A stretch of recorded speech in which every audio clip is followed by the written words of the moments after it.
चलिए एक बार फिर से स्वागत है आप सभी का काशी गौरव ऑनलाइन क्लासेस में। और आज हम लोग जो है पढ़ने वाले हैं स्ट्रक्चर ऑफ टेस्टिस, मतलब वृषण की संरचना।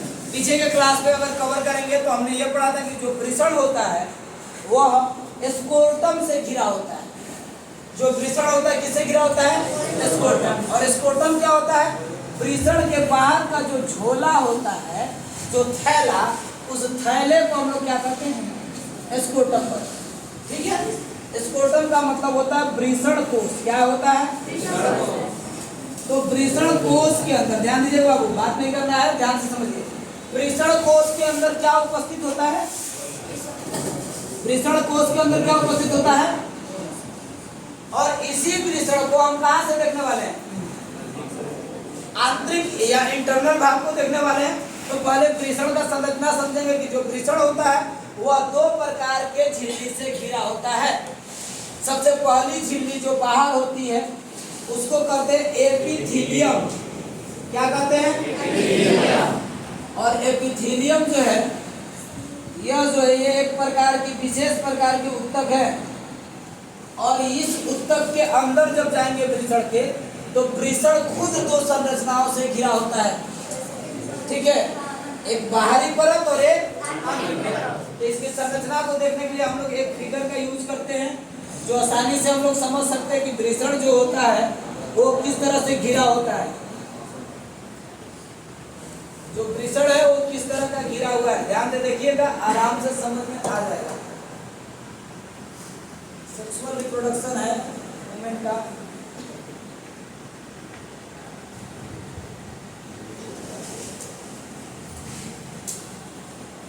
देखिए, अगर वृषण की हम संरचना देखेंगे तो हमारे शरीर में कुछ इस तरह का स्ट्रक्चर होता है। वृषण का इस तरह का स्ट्रक्चर होता है। इसको और थोड़े अंदर से देखने के लिए हम लोग थोड़ा सा और आगे चलते हैं। हम लोग एक एक करके वृषण को पूरे इंटरनली रूप से देख लेते हैं। ठीक है, तब हम लोग करेंगे कि कैसे इसमें जो होता है स्ट्रक्चरली हम लोग डिफाइन करते हैं कि वृषण में क्या क्या होता है। देखिएगा शुरुआत से वृषण दिख रहा है। वुमेन के बॉडी में ये जो भाग है यहाँ जिससे ये लगा हुआ है, इसको हम लोग क्या कहेंगे? वृषण। क्या कहेंगे होगा? और ये वाला पार्ट जो दिख रहा है यही हमारा क्या है? और इसके बाहर जो लगा हुआ है वो है अधि। याद रहेगा। अब इस संरचना को थोड़ा सा हम लोग जूम करके देखने की कोशिश कर रहे हैं, तो हम पाते हैं कि एक जो वृषण होता है उसके दो लेयर होते हैं।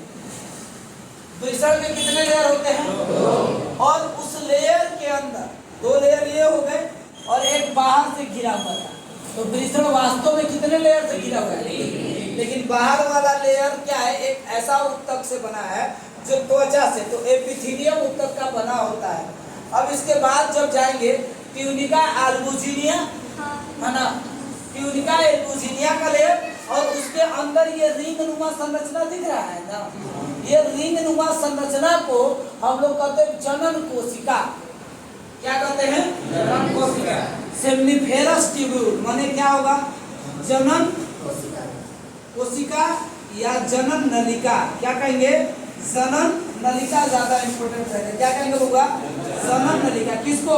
ये रिंग नुमा संरचना को। ये खोलेंगे तो काफी बड़ा होगा। और जिसमें ये रिंग है उसको कहते हैं खांच। क्या कहते हैं? खांच। और एक वृषण में देखेंगे तो 200 से 250 खांच होते हैं।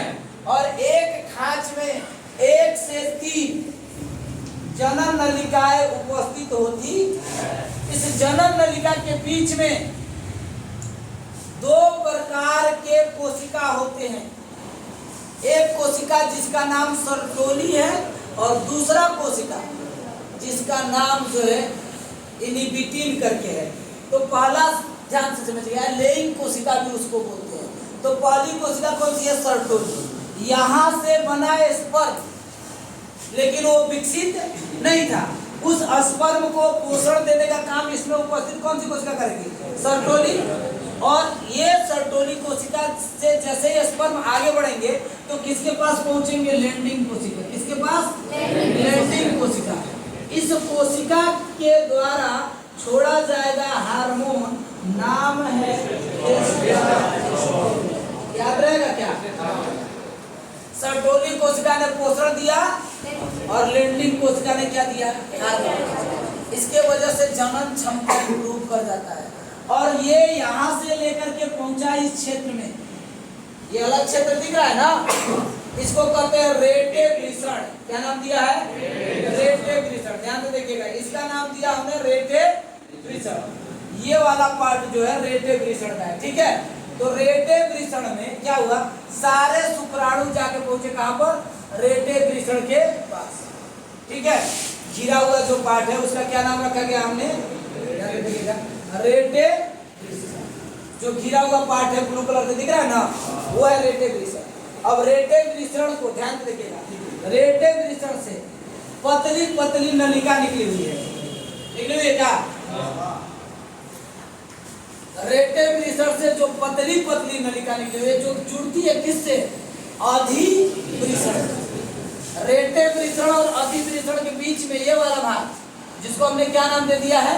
ये वाला भाग, ये है शुक्रवाहिका। ये वाली थी शुक्र जनन नलिका। इसके बाद रेटे, इसके बाद शुक्र, और इसके बाद अधि, और अधिवृषण के बाद जो जा रहा है पाइप, वो क्या है? शुक्राणु नलिका या शुक्रवाहिनी। क्या नाम है? याद रहेगा? शुक्राणु नलिका या क्या कहेंगे? शुक्रवाहिनी। याद रहेगा ना? अब शुक्रवाहिनी से शुक्राणु कहाँ निकल जाएगा? बाहर। तो हम क्या पढ़ने वाले हैं? याद रहेगा? हमारा टॉपिक का नाम क्या है? तो संरचना तो बना लेंगे, पहले हम एक एक पॉइंट करके पढ़ना क्या करते हैं? शुरू करते हैं। एक और पॉइंट देख लीजिए, थोड़ा सा और क्लियर हो जाए। जब आप वृषण की संरचना पढ़ रहे होंगे तो उसमें आपको वृषण का दो खांच दिख रहा होगा, ठीक है। इस तरह की संरचना आपको आंतरिक दिखने वाली है, दिख रही है? एगो पीला से और एगो हरा से, ठीक है। तो पीला और हरा वाला, पीला वाला खांच को कहते हैं ट्यूनिका एल्बुजिना, जो अभी पता है, और हरा वाले खांच को कहते हैं ट्यूनिका वेजिनेलिस। क्या कहते हैं? Tunica vaginalis. याद रहेगा? तो वृषण की संरचना चलिए हम पढ़ना शुरू करते हैं। तो सबसे पहला हमारा क्या कहेंगे? वृषण। वृषण यह बाहर से, लिखते रहिएगा, हाँ, वृषण की संरचना में लिखना है वृषण। यह बाहर से एक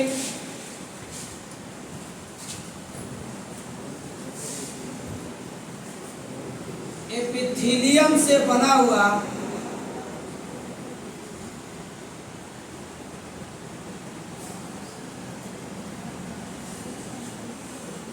यह बाहर से एपिथेलियम से बना हुआ त्वचा से घिरा होता है, त्वचा से घिरा होता है।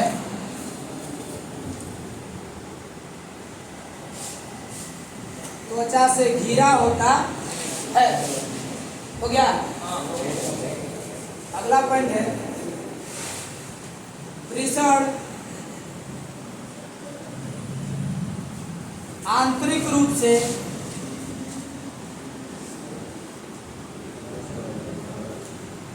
दो परतों से, आंतरिक रूप से दो परतों से घिरा होता है।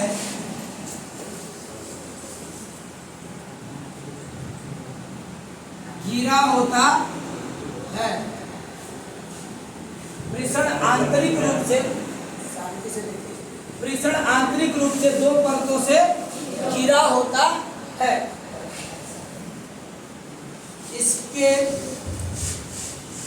इसके प्रथम परत को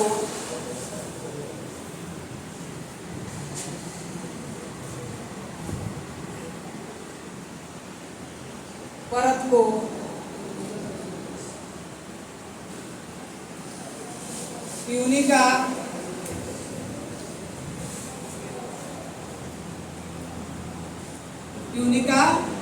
वेजिनेलिस, इसके प्रथम परत को ट्यूनिका वेजिनेलिस कहते हैं।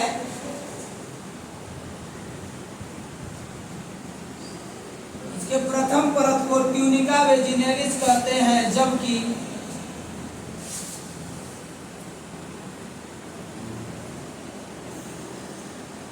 आंतरिक द्वितीय परत को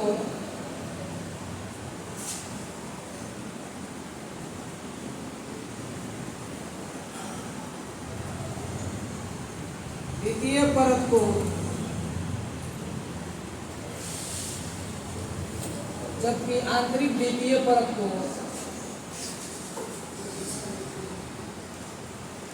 ट्यूनिका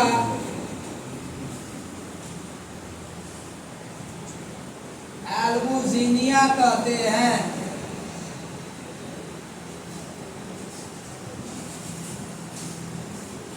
एल्बुजिनिया कहते हैं।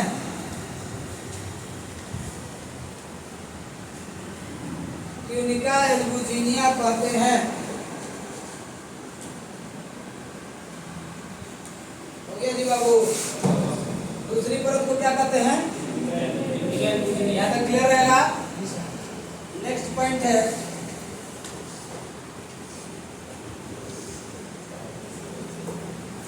इसके अंदर 250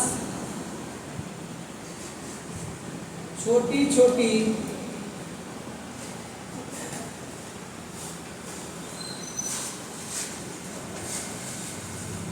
खांच होती हैं।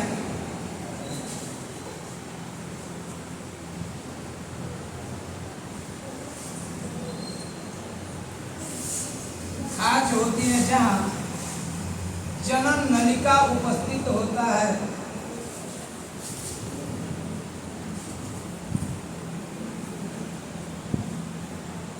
जहां जनन नलिका उपस्थित होता है। जहां जनन नलिका उपस्थित होता है। एक खांच में जी 1 से 3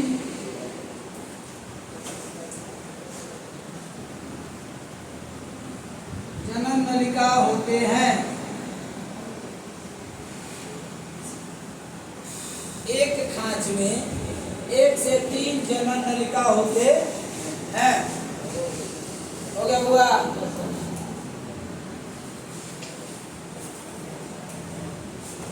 प्रत्येक